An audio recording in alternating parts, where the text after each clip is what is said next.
Moving forward, we invite you to panel 13, titled Empowering Communities, Inclusion and Social Impact Finance, moderated by Vedran Peršić, founder of Peršić Komunikacije. This panel will explore the transformative power of finance in building resilient and empowered communities.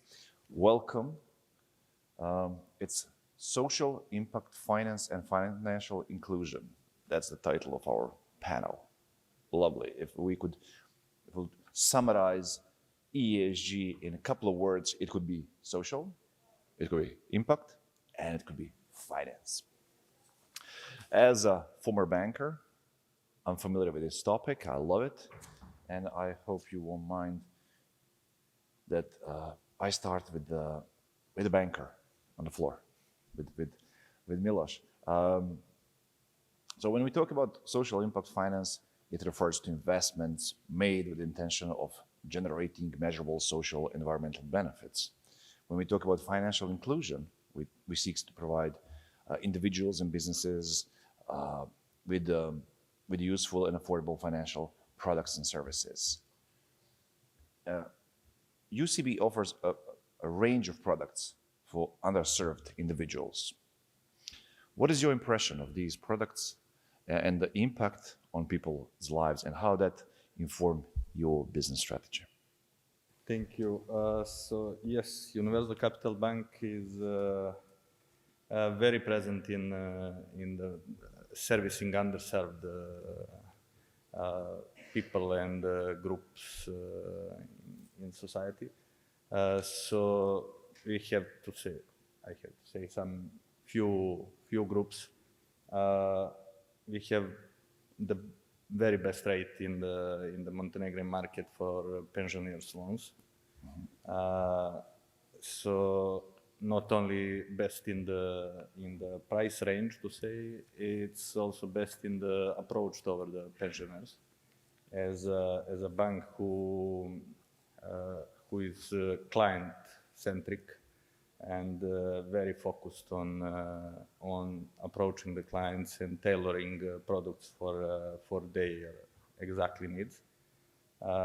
So we approach the same way to the pensioners, making available to them the products with the best rate, but also with a complementary insurance policy and the fastest procedures where they actually don't need to do anything. We are doing everything for them. On the other side, we are trying to serve also the youngest populations, to say students. How do you approach them? Do you use digital tools to address their financial needs? Depend on the groups. For the youth, yes, mostly digital. For pensioners, we are approaching them like they used to be approached. Traditional approach so it's for a traditional direct, customers. It's direct. Okay. We are coming to their pensioner clubs and helping them to have access to the banking. For the youths, of course, we are using the other approach, mostly the digital channels, and also we are recognized as some kind of leaders in innovation. So for the students, we will launch a very good product on September, especially for the students of economic faculty in Podgorica, with which we are partnership and supporting the new generation. So you're partnering with the academia to help transition for the youth to financial world. Exactly. Or the world of finance.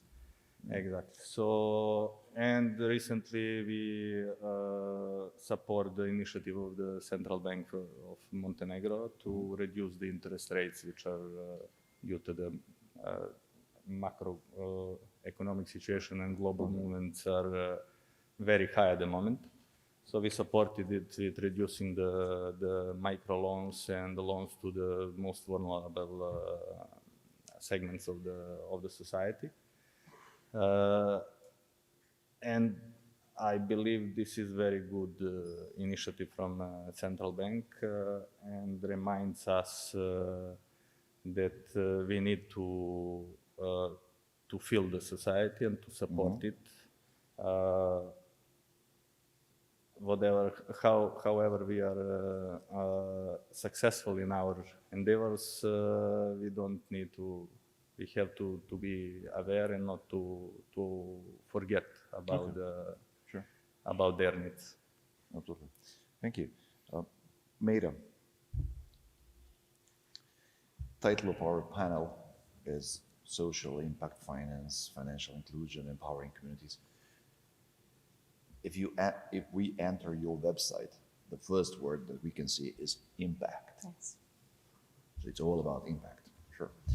Can we discuss the most impactful strategies your organization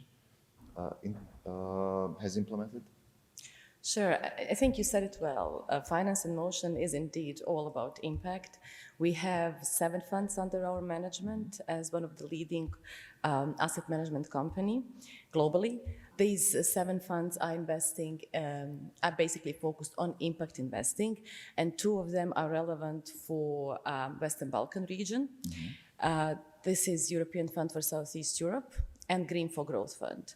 Both funds very committed to ESG, and both funds contributing to the well-being of communities. EFSA is more focused on the social component of the ESG, while GGF is more focused on environmental component of ESG. Both funds, of course, are caring a lot about governance, so equally important in both funds. Social, as we are talking about social impact, I will focus on what is that EFSA is delivering. In the region, EFSA is operating for over 20 years, and we are primarily targeting micro, small, and medium enterprises, and we are doing that through financing financial institutions. So basically, it is banks, microfinance institutions, leasing companies that are on lending our funds to micro, small, and medium enterprises. And indirectly, you are supporting communities, right? Indeed, because we know that micro, small, and medium enterprises account for, I think, around 90% of businesses in our region, in Western Balkans, and we also know that more than 60% of employment is generated by micro, small, and medium enterprises. So I think all that add together is definitely an additionality for a community. Well, let's see. Yes. And maybe just one thing to Absolutely. say. Yeah, and this is very important, and that's why we do walk the talk, and this is impact investing. This is technical assistance. And it goes hand in hand with financial support.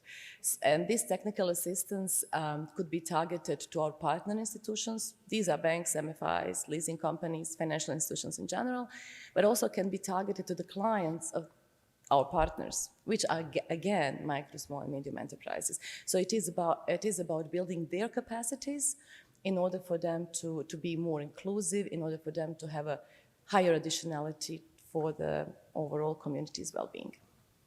I mean, the whole summit is addressing this issue. Everybody can talk the talk, but can you walk the walk? So your example is a very good one. Thank you. Thank you. Thank you. Laura, could you elaborate on how financial inclusion practices can be integrated into migration policies to support migrants' economic stability and contribute to the social fabric of host communities? Thank you. Well, first of all, I would say that we are talking directly from the perspective of migrants. So I'm working with migrants every day. And so obviously I'm walking already the talk directly. Maybe the news I want to break to some of the bankers. Explain because here there are some pictures of our activities every day that we do with migrants, and maybe the news I want to break to bankers and financial managers is the fact that migrants are already financial agents. They are economic agents of change. Let me give you a couple of striking figures. Today, the international migrants are estimated to be 3.3% of the global population, but they contribute more than 9.4% of global GDP. So their contribution is huge in terms of economic figures. Also, another staggering figure is that transaction of migrants, mostly remittances, as you know, the money that they send back home to their families, both formal and informal, they amount to more than 1 trillion. 1 trillion. So it's a huge investment and a huge capital and huge financial, I would say, potential that migrants have. What happens is that is not captured well. All those financial transactions of migrants happen in the informal sector. They do not pass through banks because they often indicate banks having too higher interest rate, too higher costs of transaction. You know, SDG are suggesting that banks should lower up to 3% the cost of transactions for migrants' remittances, but we are hardly getting to this threshold. So it's a huge, I would say, silent and informal potential that is untapped. But they are already financial agents. Are those migrants legal? I mean, is their status legal? Yes, for most of them, or it depends on it depends on every country. I mean, migration is a global phenomenon. People are migrating in different ways. Some of them are migrating regularly because there are conditions for them to reach their final destination regularly, mostly because nowadays employers like you need talents. Mm-hmm. But there are also many others who do not are not able to reach those legal avenues, and so they resort, unfortunately, to traffickers and smugglers, and they are often irregular. Many arrive to Europe also irregularly, but convert themselves into regular status after having applied for asylum, have received the status. So both regular and irregular, they are already financial actors, as I want to say. I mean, they contribute to the economy, they contribute with remittances. We'll come back to that issue. We'll come back to these photos, and we need to explain to audience what's going on, but let's keep that for the second part of the panel.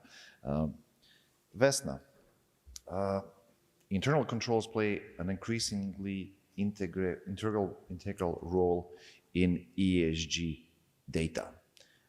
How did the MK Group establish a culture of continuous monitoring and improvement regarding internal controls? I used to work for a bank, and we were more afraid of internal controls than the big four auditing companies. So.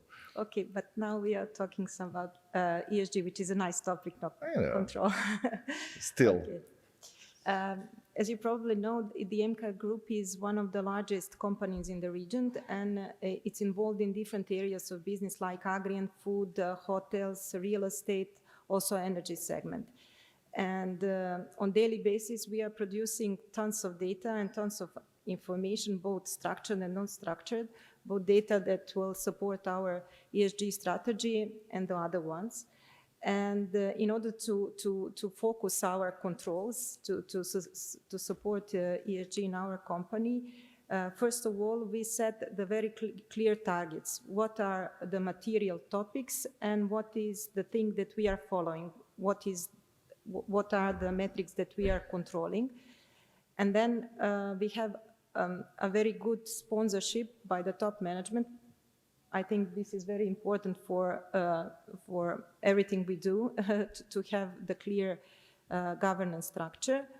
And on top of that, in the MK Group, we have established so-called data governance framework, following both ESG and non-ESG data. And this data governance framework is based on 3 pillars. First of all, we have data owners, meaning that for each topic that we consider relevant, we have privatized this data, making one organizational unit specially in charge for this particular management, data quality controllers, and so on. So the first pillar is clear data ownership. The second pillar is IT and, of course, technology, which supports a whole process of internal controls. And the third pillar is data office, especially dedicated organizational unit, which basically follows the quality of data, which is also input for ESG management. Equally to this data governance, it is very important to encourage people. So we also established the ESG governance structure. And we have Within the group. Within the group. Is it difficult? Was it difficult? Yeah, It's not so sectors, difficult. Services yes. and production Because, and finance, so probably it was difficult. Yeah, we have a very clear, I would say, governance structure. So we have a holding company and all our businesses are grouped within some kind of divisions. So on each divisional level, we have head ambassador, and then which is CEO of this management division, and then we have ambassador for E, S, and G.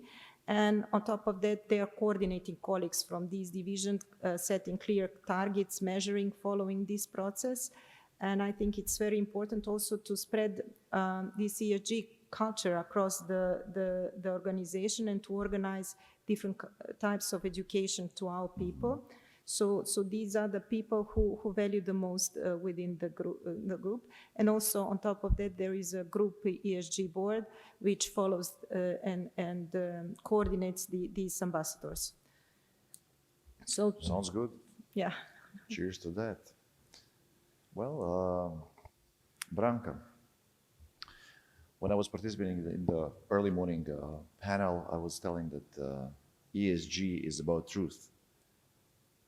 All Latin would say in vino veritas. Tikveš issued its own ESG report. Can you tell us something about that? We will speak about the truth later on, Vedran, but before I share on our ESG report, let me tell you how honored I am to speak on behalf, to be the voice of the huge team that has been transforming this organization for over 20 years, led by our great ownership of Mr. Janevski and M6 Group, making this company not only coming to the truth at the end of the evening, but planning well the evening. So you know that we can really anchor on the feet as we go on.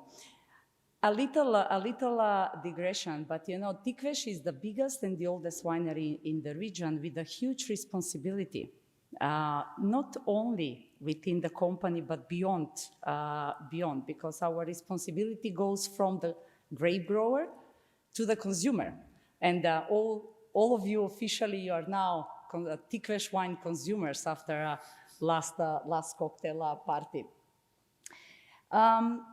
We are very proud. We are very proud that we will be the first winery in the region to be implementing the ESG principles, following the GRA standards. Although I have to underline that the wine industry is not CBAM obliged, after which in 2026 the tax should be applied. Neither there is any CO2 emission. About all of us. Exactly. So that's why I'm underlining that it's not about the legal obligation, but it's about all this feeling for the responsibility for the community, for the society, for our own employees that have been undertaking throughout the years.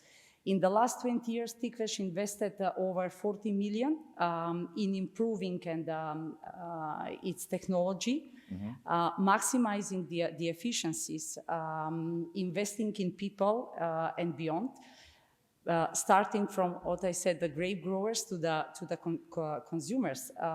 So basically, it came naturally, and EBRD has recognized our ambition and our willingness to walk the talk instead of, and supported us in creating and coming to the first ESG report that actually will be published in about a couple of months from now. Let me... So it's not just about don't drink and drive, it's not more. That's the consumer side. That's really let's say, the last piece. It's not only about that. But let me underline, and I have mentioned the huge amount of investment that from the own resources that Tikveš put into it. We did get the help from the ESG, but we now have the action plan to implement with the ESG report. And that action plan requires resources. I've been thrilled to hear the bankers and, the bank business about the availability of funds and availability of budgets for the ESG agenda. So I will be, and our team super happy to hear if there are any grants that can help us. Continue our journey and implement our action plan for the future. Mejra, yes, and. Because, we are at the moment, although we don't really communicate it, probably that's so loudly in our Adria region, but for instance, 34% of our electricity is from renewable energy. We have a power plant of 1.6 megawatt on top of our winery in Kavadarci. So we are extending this power plant with another 0.7 for this next 18 months. So by the end of 25, we will be going beyond 50% of the renewable energy already. With this ESG report, we are the candidate and we will be becoming the member of the IWCT group of wineries. There are 40 wineries in the world that are committed to Paris 2050. So Tikveš will be, is the only winery in the region that is so rigorously committing to such a, I think, yes. I mean, if you want, you can give applause for that, for Tikveš. And don't forget, yes. Tonight's party is sponsored by Tikveš. Yes, and stay tuned because we will have a question for you later on. So, for instance, also there are very few people that know that, for instance, with 95% of the production of the grape production is recycled. So we produce compost that is further on used. 60% of our packaging material, for instance, both bottles and carton, are recycled in Tikveš. So this ESG report is a kind of a summary of a number of activities the team has been undertaking over the last years. And it's with the action plan, we'll be just, let's say, creating the next steps for the future. Lovely. So circular economy is part of your production, right? Absolutely. It's a daily life. It's in our DNA. Sure. If I can just add one sentence. I'm so inspired by your speech, and I think Finance in Motion and Tikveš can do really miracles for the region, not only for Macedonia, but wider. So let's talk after the panel and see what is it that we can join the forces on. Yeah, my team is super happy to hear that. So and we will be happy to do so. Wonderful. Yeah. Great. Miloš, can you share with us some of maybe new initiatives and new products that the bank is launching soon? We just launched the most luxury product in the Montenegrin market. We launched the first Visa Business metal card that we are very proud of. Mm-hmm. It's first of a kind in the region, not only in Montenegro. And especially we are proud of the benefits of the card.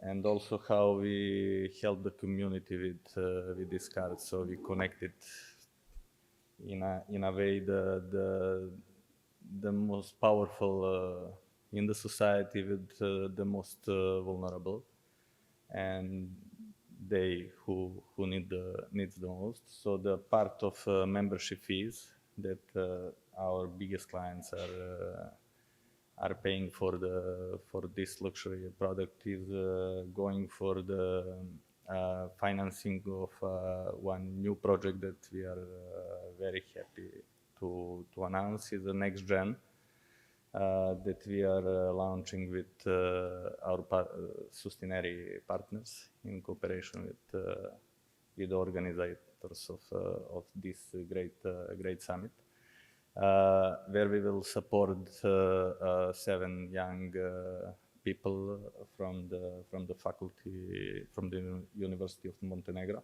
that are already very active in the promoting and working on ESG strategies and empowering the society.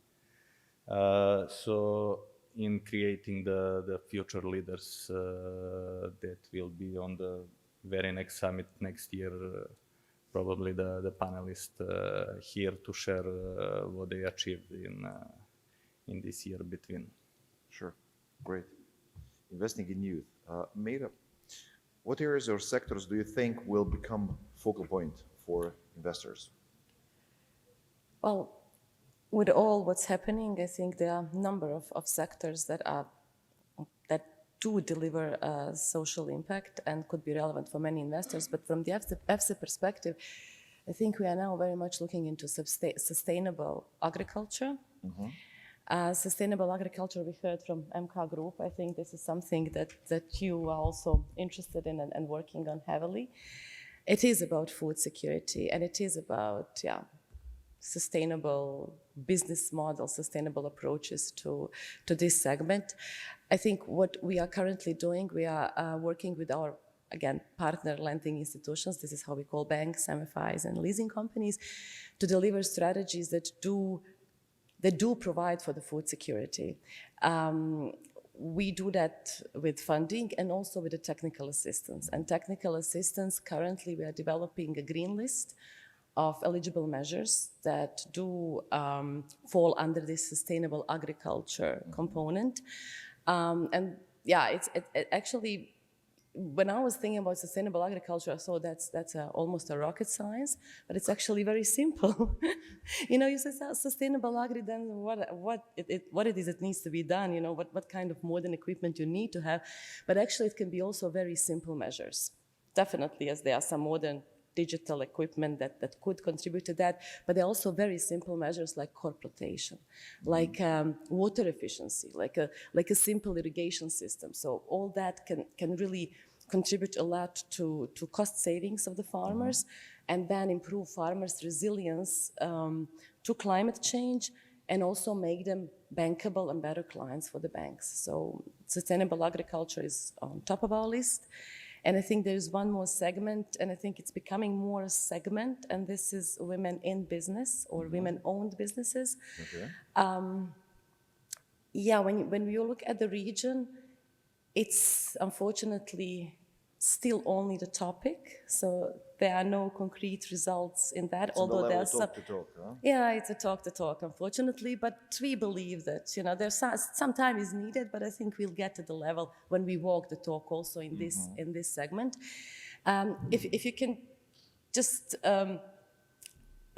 think about the figures that basically provide the rationale for investing in this business. According to World Bank data in EFSA region, and EFSA region is Western Balkans, Turkey, and ENR, Eastern Neighborhood region, there is a gap of 27 billion of the potential investment in women-owned or women-managed business. That's quite a number. That's a quite opportunity to really empower that segment, and also to realize a profit, a financial benefit. I think there is also the World Bank research that says that GDP of Western Balkan region would increase on average by 5% if the number of women businesses would equal to that of men businesses. So these are scientific data, and I think this is something which definitely provides quite a rationale to think about this segment, to talk about this segment, and to start working concretely in this segment. Okay. Now I will back to Laura, and I will ask our colleague over there to play the photos maybe again? No. No, photos. Okay, yeah. Can we have photos, please, on the screen, please? Laura, once we have the photos, yeah, I can. Can you walk us through the no nation fashion? Sure. Allow me first, Vedran, to say a few words that were triggered by the discussions from the bankers, the employers, the investors. I think all the successes of the strategies are underpinned by one key factor, which is human capital. We need human capital. We need people to ensure that growth is there and that growth is sustainable. In a region like the Western Balkans, which is seeing on one side, unfortunately, a demographic deficit, and on the other hand, a massive emigration flows of citizens from the Western Balkans which are leaving the region, investing on human capital, I think, is key for all the successes we mentioned. On one side, obviously, investing on young people who can access the labor force and be competitive, be inclusive, and bringing this ESG to the fore, but also investing in newcomers, in new talents to this region. I think it's a big mentality shift that in this region is slowly but surely happening, and new talents mean foreign labor migrants. And maybe taking out a little bit this negative conception that comes with the term migration, unfortunately nowadays, that associate migrants often with criminals, and try to think about foreign labor migrants as talents, as diversified labor force that bring new idea and that bring new opportunities. And so in Bosnia-Herzegovina, in 2021, we launched an initiative in the middle of the pandemic, which is called No Nation Fashion.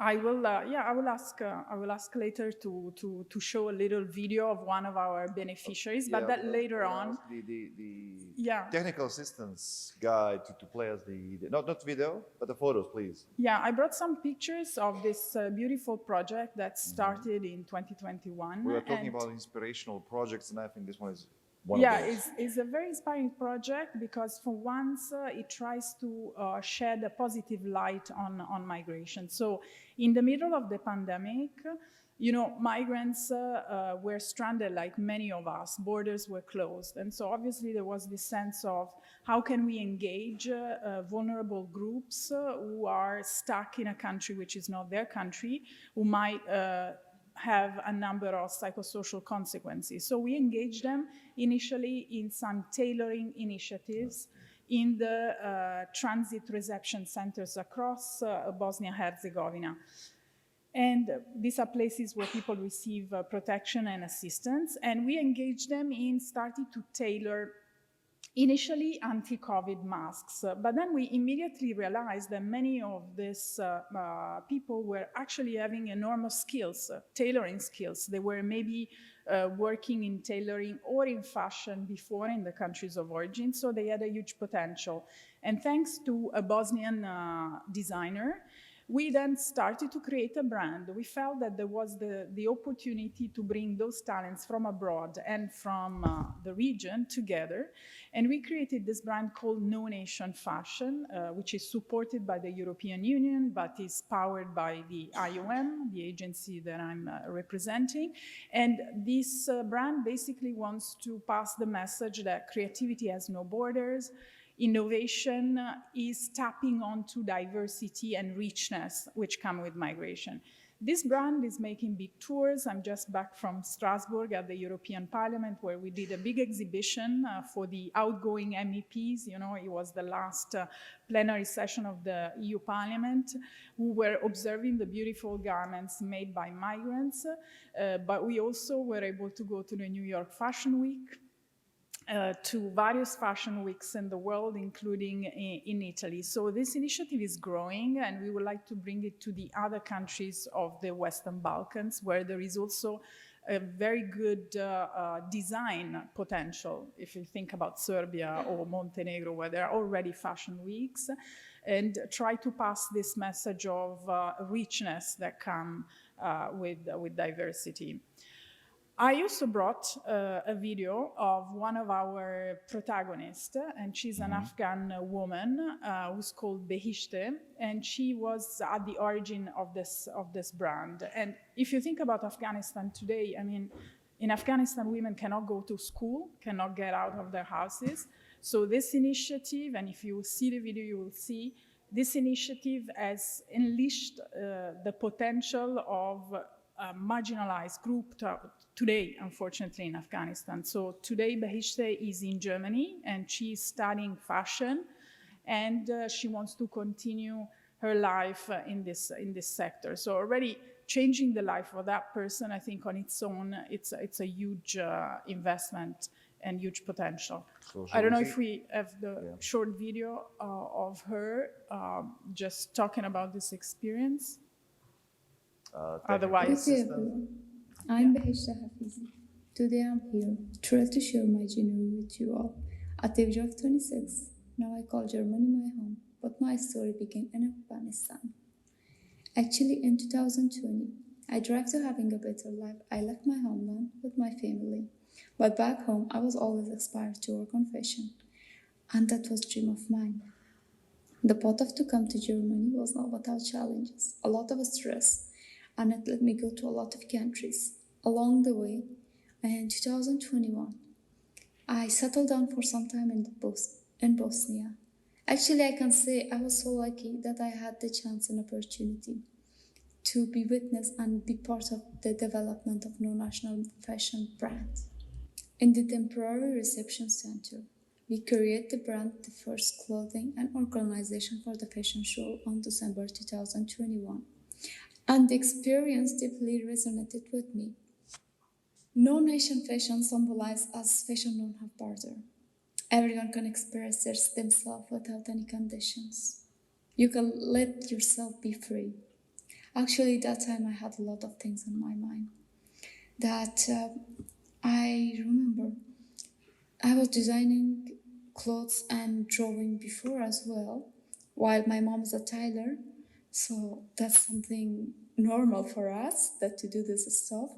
But the first time when I meet Alexandra and me and my sister design a clothes, it was a pink clothes with small parchment. We designed a clothes and we used my sister as a model, and we did a lot of photo shoot.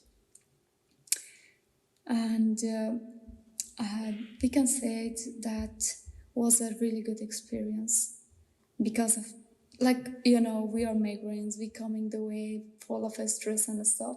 So that was a really good opportunity for us to just let ourselves be free and relax our mind. Then after I left Bosnia, because the destiny for me was Germany, so I have to come to Germany. No national fashion continued in guide force. And between them relationship with IFA Paris, I granted a scholarship. I studied 2 months, study fashion, and that was really a good experience to improve my skills and achieve my dreams. And today I'm in Germany. I'm grateful for the support and opportunity that I got from No National Fashion. And I am Bosnia to achieve, I cannot say achieve, but getting one step near to my dream. And in the end, I will tell you guys one thing, that let yourself be free. If you want to be a fashion designer, if you want to do anything on fashion, let yourself be free. Dream. Important thing in designing is dream. You have to be a dreamer. Dream, and I will promise you, you can do whatever you want. And have a good day. Okay, thank you for explaining. Yeah, I mean, I think you have to put in perspective a little bit this video and think where she's coming from, and like an Afghani woman that say, let you be free and you can dream and you can achieve your potential. I think it's a good message, no? That when we talk about women empowerment, we should be putting at the center. Yeah. Thank you. Good story. Thank you. Thank you. Vesna, MK Group recently unveiled its Driving Force of Responsibility report. Yes. So what can we expect from? Yes, first of all, thank you very much for the video and such an inspiring story. And yes, we are very proud and pleased that we published this report for 2022. But it's very hard to speak about the report after such a story, sorry. basically, this report is just a visualization of what we do for years now. This is the presentation of our values, and these are basically sustainable development and transparent reporting. And I would like to say a few words how we prepare this report, and maybe to choose some of my favorite KPIs there, which are connected to this subject. First of all, we identify all stakeholders which are relevant to our company, and then together with them we did assessment. We choose material topics for each of these E, S, and G segments, and then for each of these material topics we defined strategic goals with appropriate KPIs and metrics. So some of my favorites KPIs are definitely, as you know, we are among all other things, energy producers. In past few years, we opened few wind parks, and they are producing 300 megawatts of electricity, which supports around 15,000 of households in Serbia with the green energy. We are also investing around 1 billion of euros in next few years in these green energy projects. 1 billion. 1 billion. Billion. 1 billion euros, yes. Okay. And we will have around 1 gigabyte additional green energy produced from our wind parks and solars. So it's a huge importance for our country, because also we are contributing to Serbia challenge to produce around 40% of green energy by 2040. Also related to sustainability, we have around 42% of the women in middle and top management, so it's very good for women empowerment. And also we are very, very proud of our initiative across the Adria region. These are our CSR activities.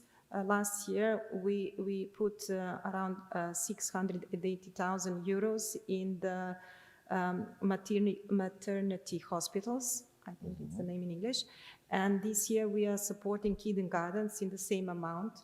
Also, we are committed to invest additional 5 million euros in the next 5 years in the CSR activities.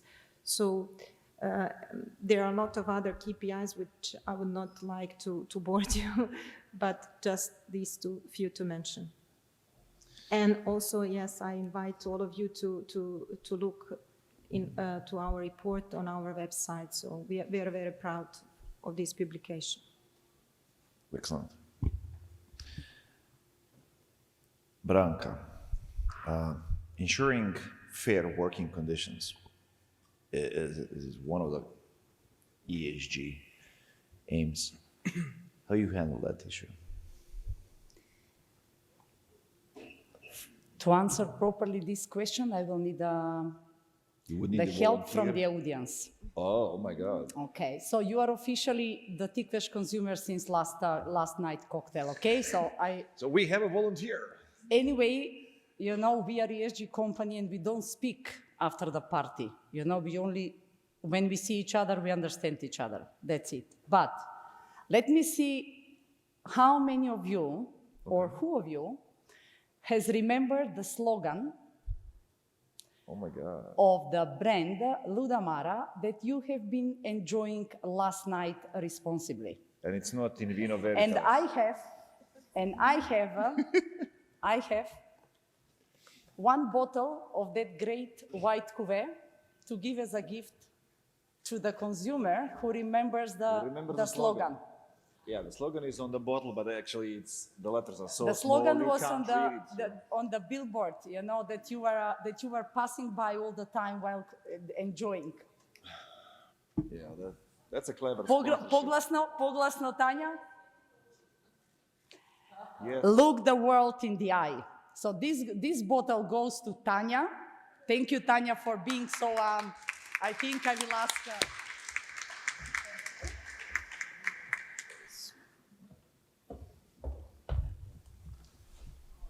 Yeah, but now... Now I will answer you the question. That was smart marketing. I will. That was Yes. really smart marketing, You- but not but allowed. this goes, yes, and I will be very fast on this.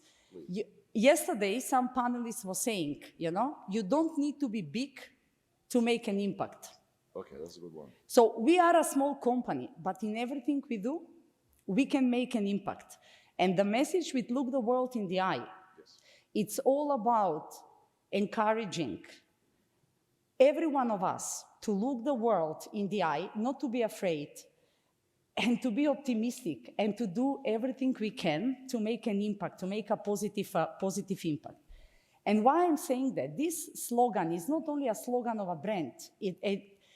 By the way, we spoke with the journalists before that there is nothing bad in making some marketing if something is good. Because, we need to support our economy locally, in the region if we want to go forward. There is nothing bad in that. But to come to your question, securing a fair working environment for everybody, it needs to be in your DNA. So this is in our DNA, because as I said, the responsibility for Tikveš it's not only in the company of the around 200 employees that we have. It goes far beyond, from the grape growers to the consumers. Every knowledge, every experience, every training, every acknowledgement that receives Tikveš, it's fairly shared and continuously shared with all our grape growers, because if the grape is not good quality, we cannot enjoy a good wine. So we have to constantly invest in teaching, leading, coaching, advising, first the grape growers. That means a huge responsibility for the embracing the differences, embracing different level in the organization and in the society, bringing them on the table, with all of us to be able to be part of the enjoyment of a cocktail one night. So this is a full 360 process of education and support. So education, career advancement, giving equal opportunities to every employee, it's fundamentally linked, integrated in every day that we do. Moreover, just also to say, it's not we don't necessarily keep only for us everything that we are working on. But Tikveš has established educational center that is now operating for more than 20 years, M6 Educational Center, and the director is here, Elena, for whoever wants to understand more. But we are providing not only for the Tikveš employees, but for the wider community, a variety of trainings, from technical leadership trainings, or even we have wine education and so on, to be able to let's say, to embrace and to share our knowledge to everybody, and to secure the fair opportunities for everybody. And telling the truth. Okay. I hope I answered your question, Vedran. Yes, it's okay. Thank you. You're not satisfied. It's not about me, it's about these people. It's about them. Also, just to mention for the end, thank you, Ognjen, that if you want to contribute to No Nation Fashion, you can do it. Laura, am I right? There is a website, and you're free to buy, support. Absolutely. We're distributing a number of bags that some of them are below and are underneath at the entry, and also you have a catalog, and then there is a way to donate. So please get engaged with the brand.